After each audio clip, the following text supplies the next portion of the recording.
So hey guys, welcome to another Warframe video, and today we're gonna take a quick look at yet another Tenet weapon, and this time around it's gonna be the Spirex, or Spirex? I'm gonna call it the Spirex. Now, since this is a Tenet weapon, the only way to get it is by defeating a sister of Parvos that's wielding the Tenet Spirex, and I've already made a full video on how to deal with the sisters of Parvos and how to engage with that system, so I'm simply gonna link it in the video description. The Tenet Spirex is a mastery rank 14 semi-automatic secondary pistol that does 120 damage per shot, and that's 60 heat, 40 impact, and 20 puncture. But that's not all, because there's also a small poof at the point of impact, which has a radius of 2 meters with 20% fall off, and this does 80 heat damage. And other than that, the weapon comes with a pretty solid 26% crit chance, an above average 2.4 times crit multiplier, really good status chance of 40%, fire rate of 2.33 rounds per second, and 2.4 second reload. And speaking about the reload, there's actually a unique mechanic with this weapon, where whenever you hit a headshot, you get a 4-second buff called bullseye reload, and this will quite noticeably, I might add, speed up your reload. And the goodness does not stop there, because the Spirex also comes with a forced impact proc on the main shot. This means that you can run Hemorrhage without having to worry about reliably proccing impact. And finally, since this is a Tenet weapon, once again, it gains more capacity and you extract more mastery from it as you put on more and more Forma up to a maximum of 5. So if you want to squeeze the absolute maximum out of this thing in terms of capacity, mastery, and also unlock the ability to install a lens,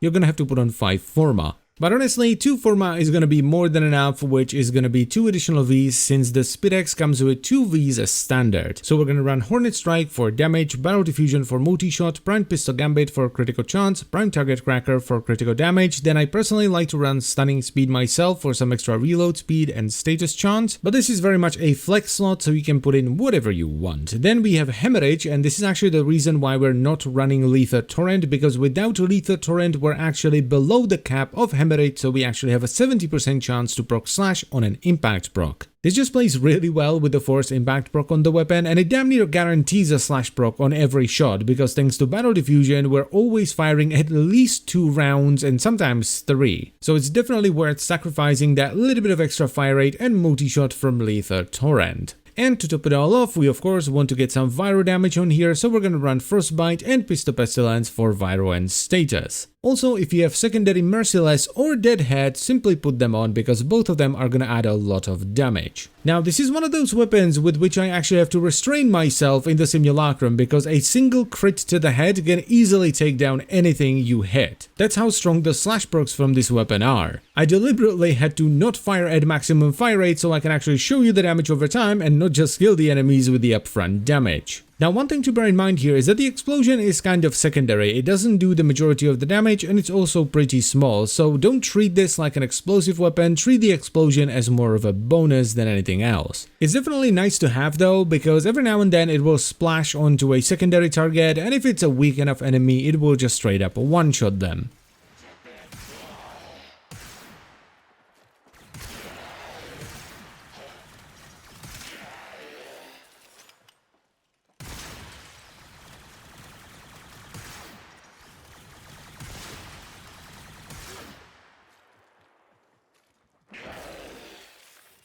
Okay, so this weapon is really good, and I particularly like to combo it with a glyph, not because it synergizes in some way, shape or form, but because it complements it really well. You have the glyph, which is relatively short range, and the damage is, well, better for AoEing things down than doing single target damage, whereas the Spirex is very long ranged and the single target on it is kind of nuts. They kind of cover each other's weaknesses, as opposed to something like the Tenet Detron, which is also good with the glyph, but mainly because it can proc a ton of status, which the glyph then can take advantage of with condition overload. So I am going to recommend this Spirex. I know it's not as flashy as some of the other weapons. It sat in my inventory for a few days while I was running around with the Kuvazar and the Tenet Envoy and the Tenet Arca Plasmor and all that kind of stuff, but I'm glad I finally decided to give it a shot, because it's a really cool single target focused weapon that pairs really well with the glyph. And as always guys, I thank you very much for watching. I hope you've enjoyed the video and found it helpful, and I will see you next time. Bye bye.